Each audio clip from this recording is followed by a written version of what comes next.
Imagina que você está em casa, talvez numa tarde comum, e aparece no seu celular um vídeo de um médico explicando com calma e segurança que descobriu um método para tratar pressão alta, diabetes ou dor nas articulações. O homem usa jaleco branco, fala com vocabulário técnico, olha direto para a câmera com aquela expressão de autoridade que a gente aprendeu a respeitar desde criança. Você assiste até o final. Talvez você encaminhe para sua irmã, para sua mãe, para o grupo da família no WhatsApp. E então, no final do vídeo, aparece um link para comprar um produto, um suplemento, uma consulta, um plano. E você paga. O problema é que esse médico nunca existiu. Ele foi criado do zero por inteligência artificial. E o dinheiro que você acabou de transferir nunca mais volta. Isso não é ficção científica. Isso não é um roteiro de série. Isso está acontecendo agora, no Brasil, com milhares de pessoas. A Folha de São Paulo revelou a existência de uma indústria global de médicos falsos, fabricados por inteligência artificial, criados especificamente para viralizar entre idosos brasileiros, usando o medo como combustível. Uma vítima brasileira disse ao jornal, com todas as letras, "Achei que fosse real." E ela não estava sendo ingênua, ela estava sendo humana, diante de uma tecnologia projetada para enganar. E agora você precisa saber de uma coisa que talvez ninguém tenha te contado ainda. Esse golpe não é só sobre saúde. Ele é sobre a sua aposentadoria. Ele é sobre o dinheiro que você guardou durante décadas trabalhando. Ele é sobre a segurança que você construiu e que alguém, sentado na frente de um computador em algum lugar do mundo, está tentando roubar de você com um rosto que não existe e uma voz que foi sintetizada por algoritmo. Pensa bem no que está sendo dito aqui. Você passou 30, 40 anos contribuindo, pagando imposto, acreditando que no final haveria uma rede de proteção. E agora existe uma indústria organizada, com financiamento, com tecnologia de ponta, com estratégia de marketing, que identificou você como alvo. Não aleatoriamente, deliberadamente.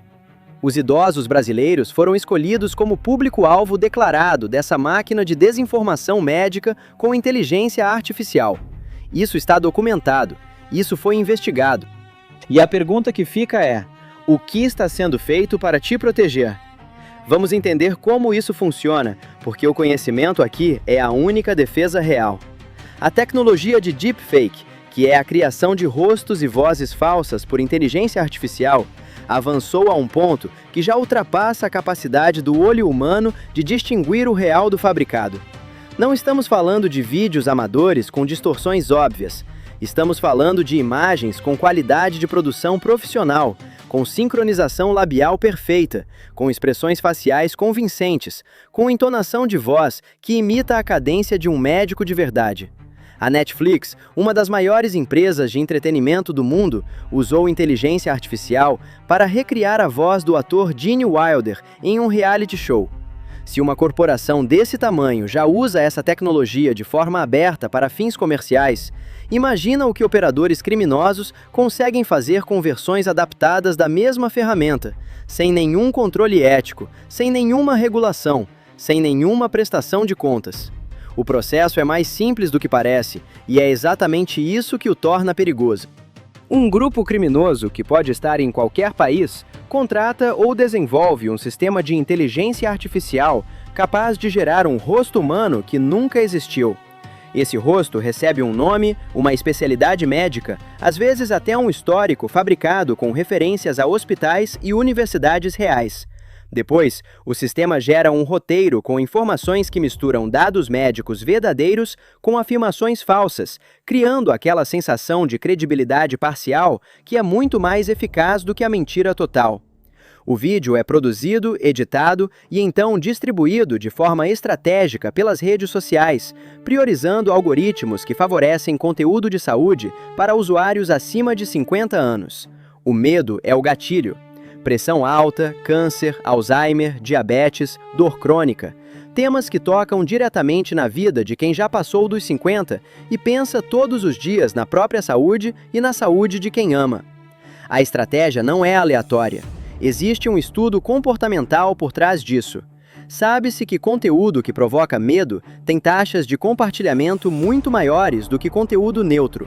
Sabe-se que pessoas mais velhas tendem a confiar mais em figuras de autoridade como médicos.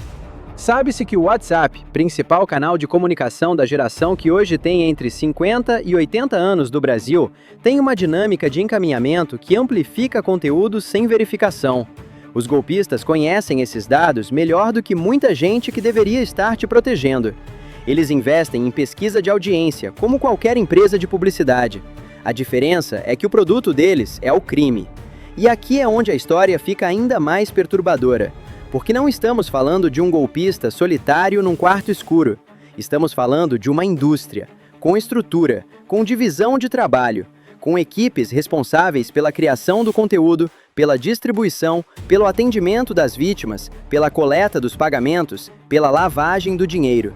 Alguns desses grupos operam de países com legislação fraca para crimes cibernéticos. Outros usam estruturas em paraísos fiscais para dificultar o rastreamento dos recursos. O dinheiro que sai da conta de uma aposentada em Recife ou de um pensionista em Porto Alegre pode terminar em uma conta em um país que você nunca conseguiria pronunciar, processado por uma cadeia de transações que tornam o rastreamento praticamente impossível para as autoridades brasileiras. E você pode estar se perguntando, mas por que os médicos de verdade não denunciam? Por que os conselhos de medicina não agem? Por que as plataformas de redes sociais não removem esses vídeos? São perguntas legítimas e as respostas são desconfortáveis. Os conselhos de medicina têm capacidade limitada de monitoramento de conteúdo digital. Eles foram criados para regular o exercício presencial da medicina, não para combater identidades sintéticas geradas por algoritmo. As plataformas digitais têm políticas de moderação que dependem de denúncias dos próprios usuários ou de sistemas automatizados que ainda não conseguem identificar deepfakes com precisão suficiente. E quando um vídeo é removido, outro igual aparece em questão de horas, com um rosto ligeiramente diferente, um nome diferente, mas o mesmo roteiro, o mesmo produto, o mesmo link de pagamento. Pensa no que isso significa na prática. Uma pessoa de 68 anos que viu o vídeo, acreditou, comprou o produto, percebeu que foi enganada, tentou denunciar, não conseguiu identificar quem denunciar e ficou com o prejuízo. Sem ressarcimento, sem processo, sem responsabilização, apenas com a sensação amarga de ter sido tratada como presa fácil. Quantas pessoas você conhece que poderiam estar nessa situação agora mesmo, sem saber? Existe algo que incomoda profundamente quando se analisa esse cenário com calma. O Brasil tem uma população de idosos que cresce a cada ano. São mais de 32 milhões de pessoas com 60 anos ou mais, segundo dados do IBGE. Essa geração construiu este país. Trabalhou em condições que a geração atual raramente enfrentaria. Pagou décadas de contribuição previdenciária com a promessa de uma aposentadoria digna. E agora, na fase da vida em que deveriam poder descansar, são identificados como alvo prioritário por criminosos que usam tecnologia de última geração para roubar o que sobrou. Não é só um problema individual, é um problema sistêmico. Porque cada real que sai da conta de um aposentado brasileiro para pagar um produto de um médico falso, gerado por inteligência artificial, é R$1 que não vai para o mercado local, não vai para o comércio do bairro, não vai para a farmácia da esquina. Vai para fora, drena a economia, drena a confiança, drena a dignidade de quem merecia exatamente o oposto. E o que torna tudo isso ainda mais grave é a sensação de que as instituições que deveriam agir estão sempre um passo atrás. A tecnologia de deepfake evolui mais rápido do que a legislação. Os golpistas adaptam suas táticas mais rápido do que as plataformas atualizam seus sistemas de moderação. E o cidadão comum, especialmente o cidadão mais velho, fica no meio disso sem ferramentas, sem informação adequada e sem suporte real. Há um detalhe que merece atenção especial. A estratégia desses grupos não é apenas financeira no sentido imediato, ela também é de longo prazo. Quando uma vítima compra um produto de um médico falso e não obtém resultado, ela raramente associa o fracasso ao golpe. Ela pensa que o problema é dela, que não seguiu as instruções corretamente, que seu organismo não respondeu. E isso é parte do design. O produto nunca vai funcionar porque ele não foi criado para funcionar, mas a narrativa em torno dele foi construída para que a culpa recaia sobre a vítima, não sobre o golpista. É uma crueldade calculada. E quando falamos em cruzamento de saúde, tecnologia e golpes financeiros, estamos tocando nas três maiores ansiedades de quem tem mais de 50 anos no Brasil hoje. A saúde, porque o sistema público está sobrecarregado e o plano privado custa cada vez mais. A tecnologia, porque ela avança numa velocidade que gera insegurança em quem não cresceu com ela. E os golpes financeiros, porque a aposentadoria, para a maioria das pessoas dessa geração, é a única reserva real que existe. Quando esses três elementos se combinam num único golpe, o impacto é devastador em múltiplas dimensões ao mesmo tempo. Interessante pensar em como cada um de nós reagiria se recebesse um desses vídeos. Será que a confiança automática numa figura de jaleco branco é algo que dá para desligar simplesmente porque alguém avisou que existem médicos falsos? Provavelmente não, porque essa confiança foi construída ao longo de décadas de experiências reais com médicos de verdade. Os golpistas sabem disso.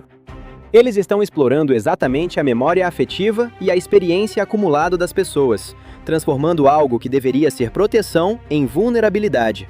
O que vai acontecer daqui para frente é uma questão que merece ser pensada com seriedade. A tecnologia de geração de rostos e vozes sintéticas não vai desaparecer.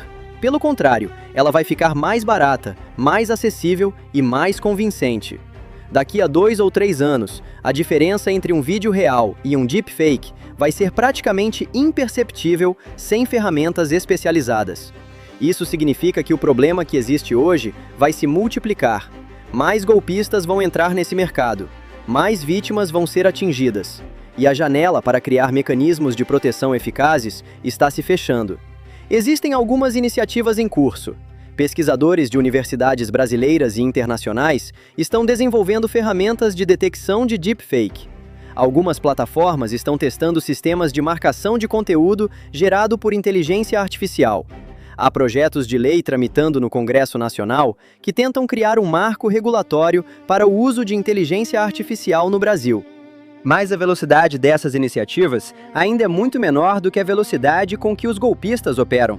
E enquanto isso, as vítimas continuam pagando o preço. A questão que fica, e que talvez não tenha uma resposta simples, é sobre responsabilidade. Quem deve ser responsabilizado quando uma pessoa é enganada por um médico que nunca existiu? A plataforma que hospedou o vídeo? O desenvolvedor da tecnologia de deepfake? O grupo criminoso que operou o golpe? O Estado que não regulou a tempo? Provavelmente todos eles têm alguma parcela de responsabilidade. Mas, na prática, nenhum deles está sendo responsabilizado de forma efetiva. E a vítima continua sozinha com o prejuízo.